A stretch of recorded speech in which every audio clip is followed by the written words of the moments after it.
Hi guys, welcome to Africa 55 YouTube channel. Of course it's a YouTube channel. Okay, cool. So guys, my name is Lindelwa Kisana. I would like to welcome you again on this channel. Today I am here to introduce one of our conversations about being a woman. Today we are having a panel discussion, if I may put it that way. We have different kinds of people that have exciting perceptions about being a woman in our society. The first person that I'm going to introduce is Tina Shehama. He is the one who is actually leading our discussion. And we have Hazel, who is from Kraaifontein. She is a part of our discussion. We have Tato Nkwacha. She is also a part of our discussion. We have Sisbuiswa from Kailicha. She's also part of us. And we have Joel all the way from the DRC Congo. He is also part of us. And we have Nusenu all the way from Ghana. He is also a part of us in the discussion about being a woman. We have exciting things that we unpack about being a woman in the society, and how can we talk about issues and try to raise our voices and try to help each other through conversation, obviously. Thank you guys for actually watching our videos, and please don't forget to subscribe and comment on our channel. Thank you so much, and please enjoy. Thank you. Oh, that's not my sister, that's not my mother. But what if tomorrow is just it? What if tomorrow is my mother and my sister? And if I see a guy abusing a woman, if a guy sees a guy, because what we are asking on Twitter is, why is it always us who see the rapist? Why can't I hear from a guy saying, I know Spanban is a rapist? He told me, he said to me he raped Spanban and they are in a relationship. Why can't we name those people? I'm not saying let's turn towards each other, but let's try to have that thing that I don't know how to put it, but Ubuntu starts from there, from caring. So I agree with you. Yeah. Sorry, I feel like I'm preaching now. So you really said it well. Can I also add something? Sorry to cut you off, Tinashe. Just like Lynn said earlier, that it's the little things, like sorry, please, may I help you? Are you okay? It's those little things that can bring harmonious society. It's the little things that you don't say, no, she's a woman, I'm not part of that, I don't want to be involved. We have, as a society, we have this negative thing of saying, I'll mind my business, I don't want to be involved. It's actually really wrong, because remember, we are building a generation that will be lost. Everyone will be minding their business. That means then you can remember that one hand washes the other. You cannot be without. I'm not anything without you. You're not anything without me, because we live in a world where we need to coexist, unfortunately. So we need to meet each other halfway. That's basically it. Yeah, it comes back to what Lindy was talking about. Ubuntu. It's really something that is being eroded in our generation because we are more concerned about what benefits me than the next person. When you were talking, it reminded me of this MP in my country. She was not concerned about issues like gender-based violence or poverty that was happening in her constituents, but she was really loud in the parliament to stand for the rights of people who are victims of cancer. Then when I checked, she was a victim of cancer. And her best friend was also suffering from cancer. So I realized that, okay, so most people are really loud and bold enough when they are standing for what is affecting them. If I am not affected, I'm really quiet. And it's what she's talking about, that we really need to change that mindset. We need to have a paradigm shift towards that and really have that Mother Teresa type of heart. So now let me ask this question to Luisqa. You are a psychiatrist, right? You counsel people, you help people. I want to ask this question. How do you address such delicate issues, like, let me say, someone in our community is being abused by a husband, by their husband, or someone is in an abusive relationship, and they don't want to talk about that. They don't talk about that, or maybe they are scared about it, or in a certain way, it's what you call incest, where maybe an uncle is having sexual relations with a minor in a family, and that minor is not able to stand up to voice up their opinions because of the family setup, or because she's scared that she will not have someone providing for them. As a professional counselor, how do you address such delicate issues? Thank you, Tasha, for the question. You know what? All the stuff that you just mentioned, it's not an easy topic. It's not even something very, where I could say it's an easy solution, even when you know the person or when you know what's happening. It's very difficult to deal with. And from my profession, like when I have the person right in front of me or when I identify the problems, it starts about what does that person decide to do, because the first thing, I can't make the decision for the person. I can sit there and listen, but now we need to sit down and come up with a solution to the problem. But when it comes to the younger ones, the ones that can't even talk for themselves, they, like when you talk about a child is maybe 6 or 8 and something is happening, when it comes to that, you see that child is staying, when you come with incest, when you talk about incest, it's something within the family, and now it becomes more difficult. And now I need to make a decision, and I need to make a decision that's going to be professionally, and that needs to be the protection of that child. First thing first that needs to happen, the child can't say anything, because now there's a thing, as you see, is one, the child is going to lie, okay, let's say the father's doing it, but now my dad is working for us, my mom is not working, and if my mom finds out I came and talked to you, and ABC is going to happen, I'm going to be in trouble. But according to law, when that is happening and I know about it, first thing first, I need to call a social worker. From the social worker point of view, we sit down and then we need to take the child out of that situation. So for the own child's protection, we need to find a safe house, take the child out of that situation. And then the next step is going to follow what's going to happen with the family. But now it comes back to culture. That's another thing. We went to the family, now I found that the mom is on the dad side. That is where everything, when we talk about culture and we talk about community, it comes down to what is going to happen now. It even goes to, even if it's not a child, even if it's a teenager, an older woman, it all comes down to there's one thing that we come up as women. That person is providing for me. If I'm going to open up a case against him, because he's working, he's providing for me, what am I losing? I'm losing all the benefits that I'm getting. I went and opened up a case, but still, I'm still gonna go to him, and then he's gonna like, okay baby, you know I love you, it was a mistake, but can you go back to the police station and say it was a mistake? Obviously I'm gonna do that because now he's like promising me I'm never gonna do it again situation.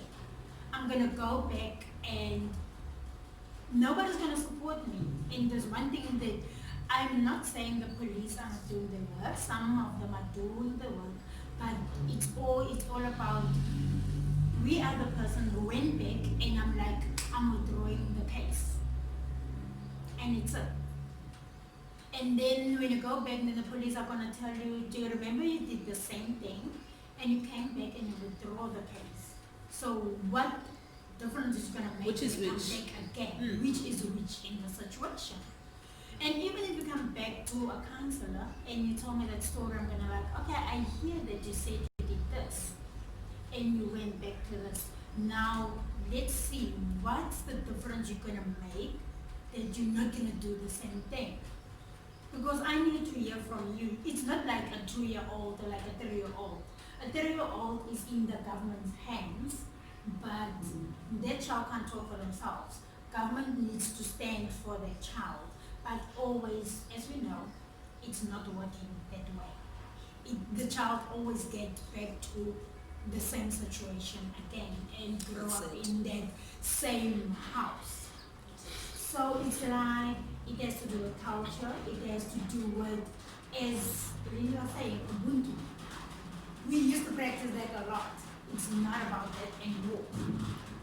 If we used to say, when you hear something happening at your neighbor's house, you wake up in the middle of the night and go and check what's happening.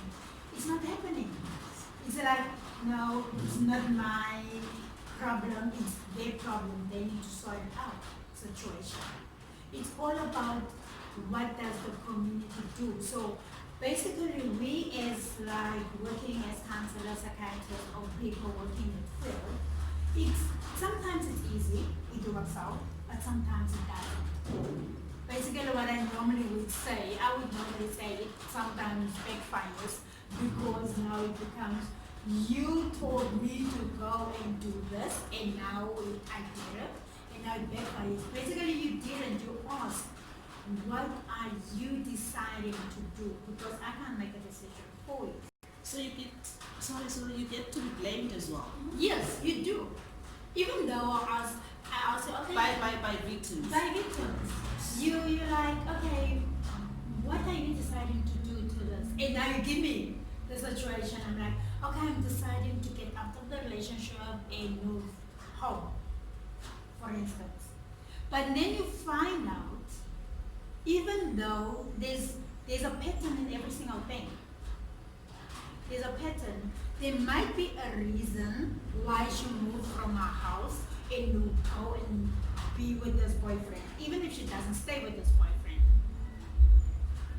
Even she just see this boyfriend and this boyfriend is doing the same thing that's actually happening at home. She's maybe getting raped at home, maybe getting abused at home. And now the boyfriend is doing the same thing. Yeah. And she's used to it. So that's why And these things attract each other. it's attracts each other. And now I'm like, I'm not gonna leave him because I love him. You can come and preach to me like, he's gonna kill you, he's gonna do what? And even, there's nothing I can do. It's all attract each other at the same time. Yeah. It does like sound very shocking, but that's how it Yeah, happens. I think from what you are saying in this context, we need to redefine what love is Yes. and what lust is. Because I've seen, hence why I was asking Tato the question, why is it some people are in abusive relationships, but it seems like they are enjoying it. You really see someone hitting a woman, then maybe like what you're saying, you may try to clarify to them that this guy is not good. Yeah. But in the meantime, because she's swollen, she may listen to you.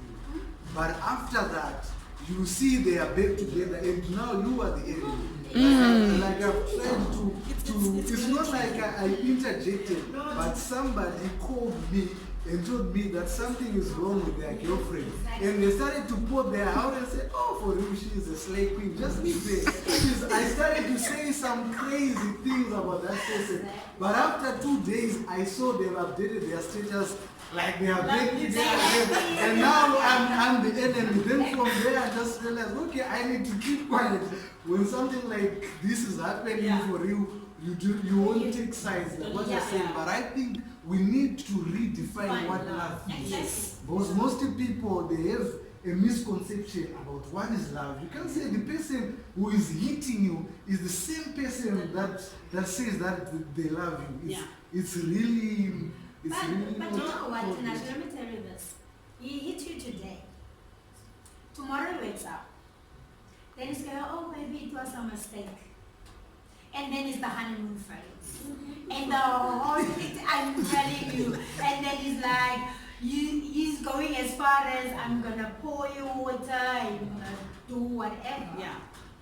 But as much as me as a woman come out from a family where a lot is happening, then you find out even the guy himself was in the same situation. It's all about, but now you never know, because when you're in a relationship, we don't talk about our past. Yeah. Because he said he loved me, I said I love him, and I'm happy because I find love. But at the same time, yes, I was looking for love, but I was looking for a secure place from where I'm coming from. Yeah. And all And that that's stable tension, some sort. that's what I'm looking for. And then when I get it, and he has his own problems, and then the small things that takes him off, maybe that happened at his house and he grew up with, now you had that and you take that off, that even triggers his past. That led to him being like, you're not listening to me, so you get slapped around, get kicked around, and that's what happened. And tomorrow he knows exactly, because he knows when maybe he witnessed his mom being kicked around, and now he's witnessed what his dad did or what his mother's boyfriend did. So he knows, okay, when this was the tomorrow, oh, daddy said he loves mommy and this is what daddy do, so I'm going to do the same thing. It's a cycle. And even if daddy kicked me around yesterday, tomorrow daddy's going to tell me he loves me.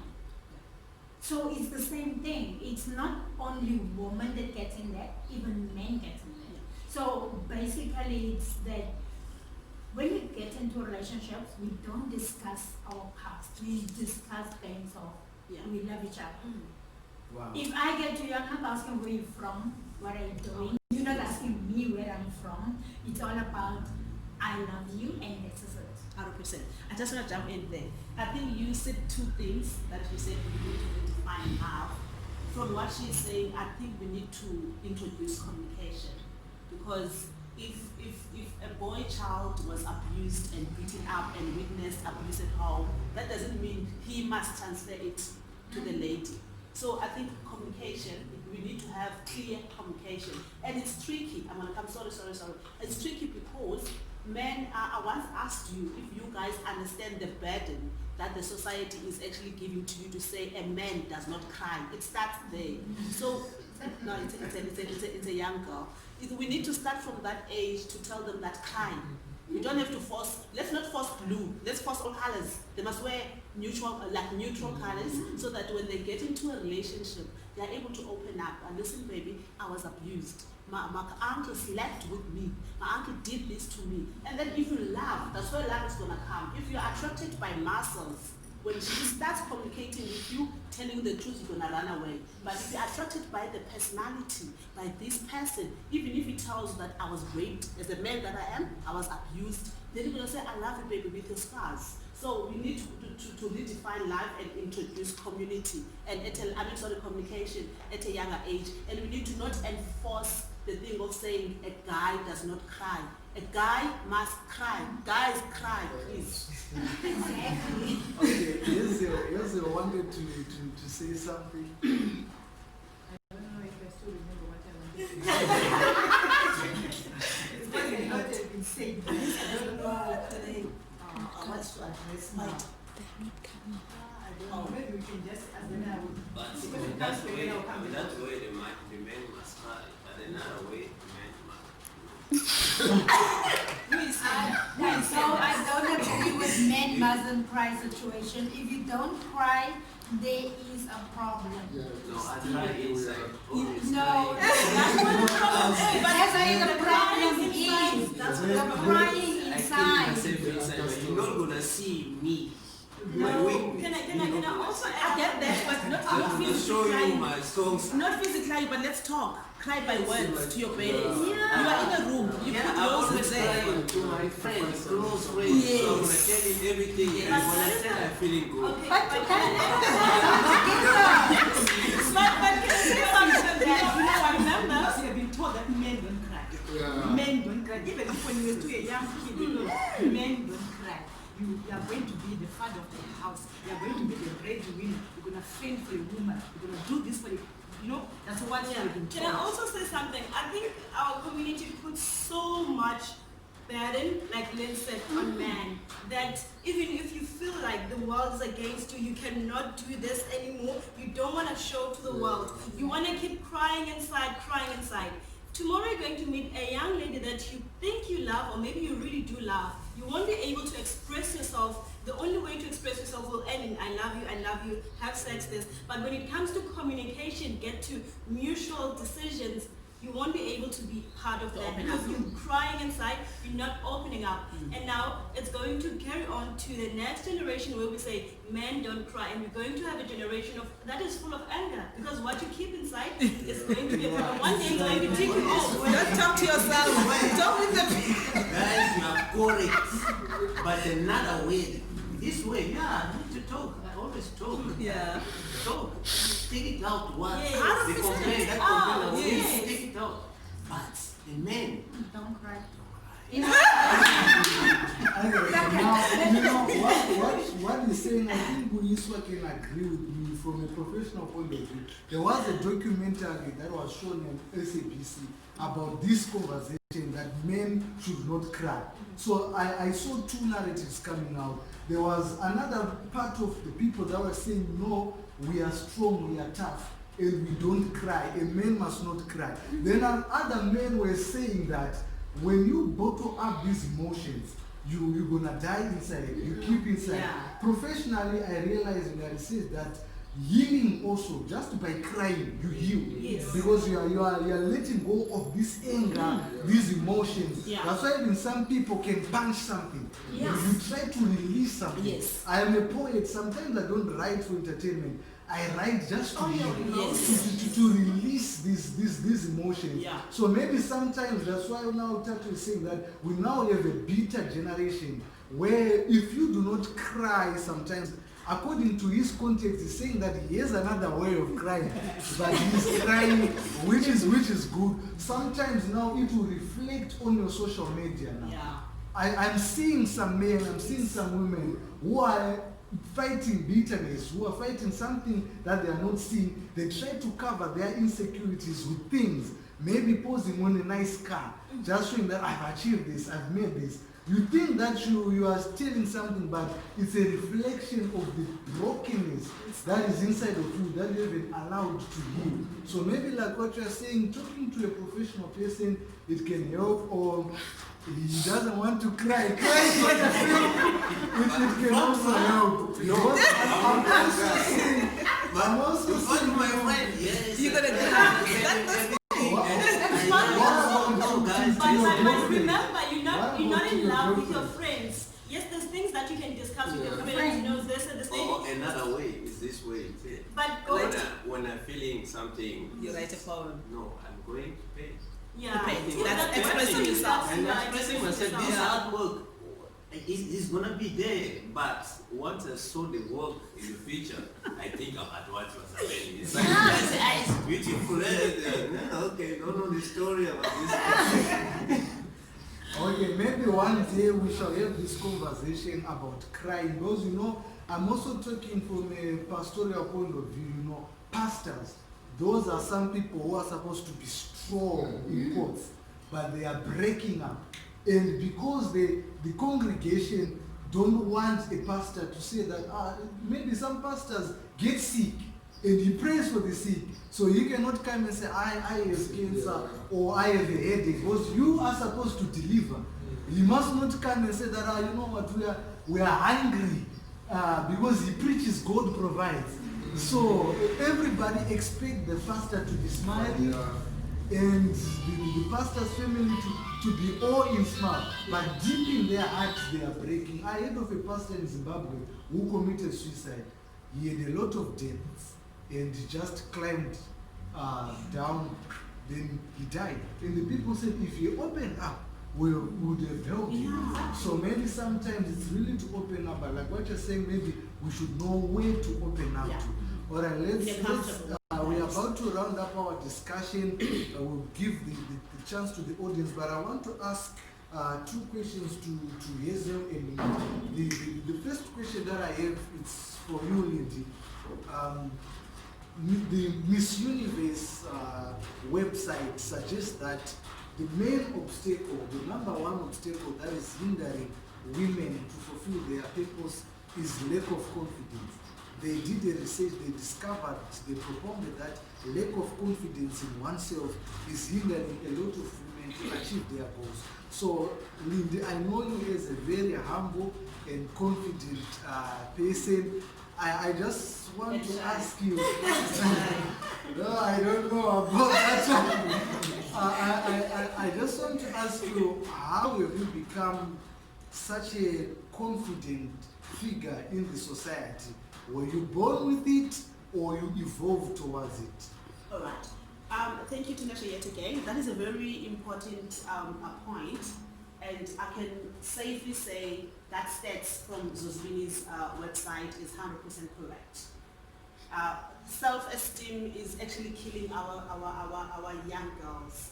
Self-esteem is the most important thing in a girl child, even a boy child, but it's even worse when it comes to a girl child. Girl children, even in structures like churches and places that are actually like structured, they get into marriages most of the time because they don't have that self-esteem. They can't define themselves. So they trust to get into a marriage so that they can be defined by marriage. And most girls, because they don't have self-esteem, they think marriage is a success. So I just want to talk about that, saying it's 100% correct. In order for us as young girls to define ourselves, we need to have confidence and we need to believe in ourselves. Me personally, I would like to believe that I evolved to be this, if I'm confident. Most people say I'm confident. I don't know that. I do know, but I don't always say it. I'm a young, or I was a young girl from the village who actually encountered all types of things. But I can say I was also lucky enough to be surrounded by strong women, starting with my mom and my sisters. But as I was evolving in life, as I was growing up in life, I've met some powerful women. And maybe that's why I'm trying by all means to create this kind of project, because I met powerful, strong women who actually enforced in me that you are, find yourself. They actually helped me to find the person that is inside and not worry about what another person is going to say about me. As you can say, I don't like putting makeup a lot because I was told that find yourself inside of me, and it was not easy. There is a point in a girl's life when they don't know whether they're a girl or they're a boy. That stage, it actually comes to anyone. So as growing up, I was surrounded by those strong women, and I just want to put it out there, guys, that those strong women is women of different colors. I was lucky enough to meet like all colors of women who cared about the person that I was, and they actually molded me to become the person that I am. So I'm grateful. I'm actually really grateful. So I don't know whether you got what I was saying, or shall I repeat myself? No, I got half of what you were saying, Okay. and since it's being recorded, I'll catch up. 100%. So I just want to finish up. Self-esteem is the most important thing, because when you are confident in yourself, you take up the space. Whether you have one leg, when you are confident in who you are, whether you have twisted eyes, if you are confident in who you are, it doesn't matter what another person is saying. There is a circle that I was taught when I was in art school, that you must start with the dot in the center. And if you start with that dot in the center, that's you. The second circle, that's friend, that's family, friends, community, and the world. So strong women, they actually enforced it. Strong women that I grew up and encountered, they told me that, Lindy, don't care about who said one about you. Love yourself first. So yes, that's pretty much it. Wow, this is really empowering. I like what you said from the beginning, that when you define yourself, you can really confident. Because I'm seeing for what you're saying, a lot of women and some even men are really getting into relationships and marriages, seeking for definition and seeking for meaning. Then when they get inside there, then they really understand that no, it's not really what it is. Because they just sit on Telemundo, those Indians, what, but you are here in Kailisha or in Crefontaine, then you begin to understand that no, you really need to define yourself first. That's where meaningfulness comes. Forget about matching outfits that you see on, you don't know what's happening behind those things. Exactly. Okay, and now, Hazel, you did gender studies with UNISA, and now you are doing your masters again with UNISA. You are one person that I know who really likes to define yourself as far as education is concerned. I was watching this video of the former First Lady of America, Michelle Obama, and Yara Shahidi and some women.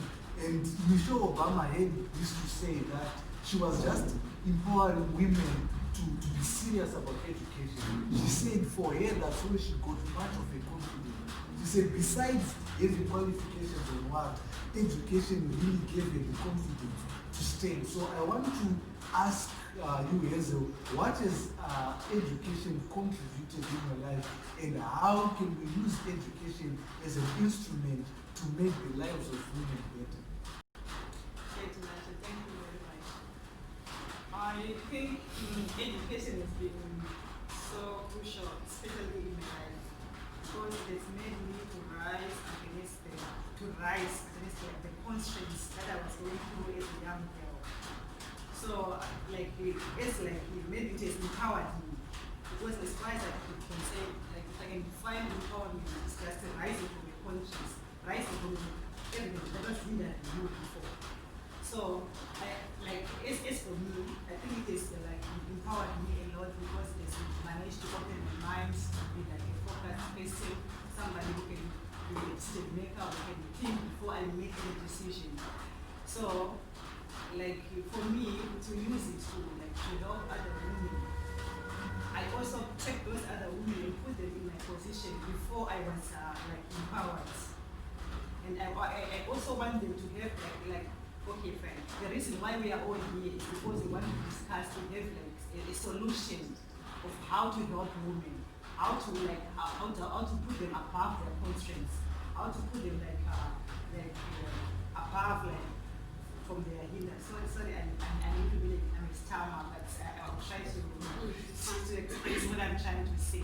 So the reason why we are gathering here is to find solution or how to help our women, how to help the young women of the world, of the globe at large, how to help women in the world to raise awareness about their constraints.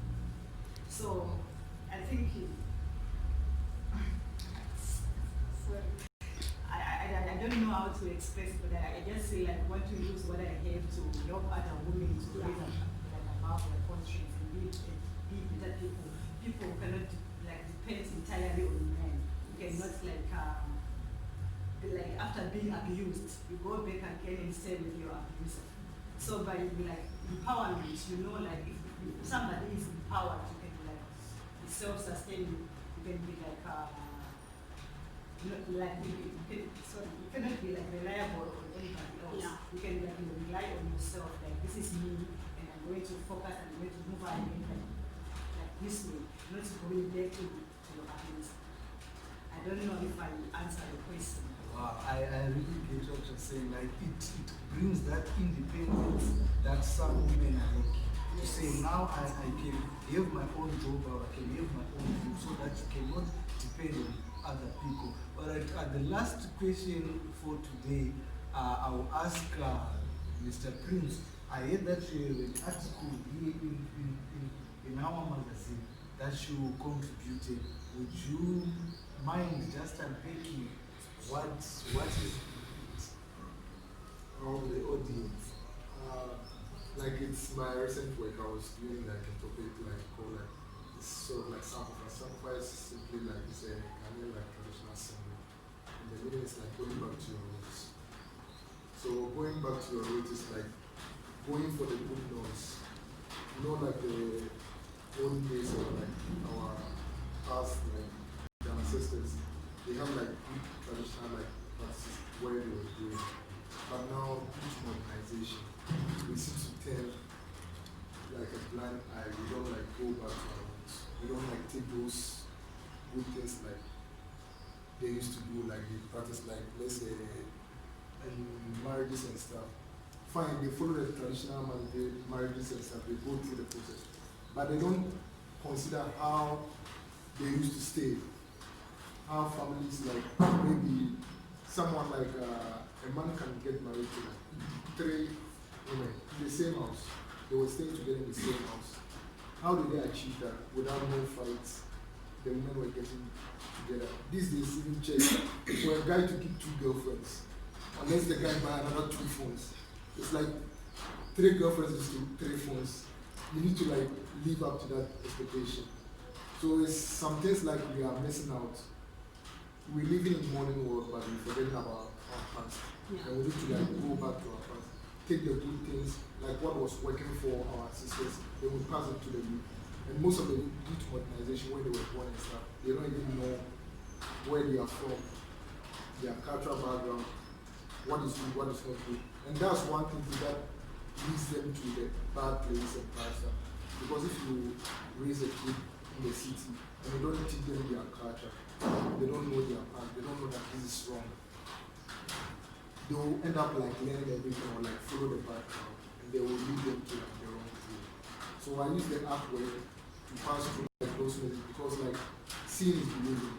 Once someone sees a picture, they get curious to know what this picture like. I'm looking, what message does it say? But just sending a message without a picture, sometimes people don't like to read when they see like just words. Especially these days on social media, that's why people like to post pictures. Yeah. Because you post like just a powerful article, you get 1 like. Even if you don't, they won't even get 1. But just Become post a Jesus. picture. Just post a picture without no caption. You see people, even if they don't like, you see 1,000 views. Yeah. You get it. So the picture and then my artwork, I use it to attract people's like attention to the topics and what we are facing, and send message to the youth. My target is mainly the youth and what they are facing. Okay, thank you so much. It has been really a thought-provoking discussion. I really hope we all learned something. And for those who are watching us in the comfort of their homes, this is our magazine, UKuba Ngumfazi, that we've just launched. We had the first copy and this is the second copy. So please, if you want to get one, get in touch with us. Also visit our social media handles on Instagram, we are there, Africa 55 of Change. On YouTube, follow us on YouTube, we are there. We are also on Facebook, we are also on Instagram, right? And on WhatsApp, you can also get in touch with us. So thank you so much for taking your time and your data to really watch us or your Wi-Fi. I know you really get something. And for the people who are here, our audience, I spoke to them, they said that they don't have a question. We'll just interact with them as we finish. And the people who took their time to get here, my brothers, thank you so much. Luisa, thank you so much. Tato, Lindy, and Yezo, thank you so much. And the crew behind the scenes.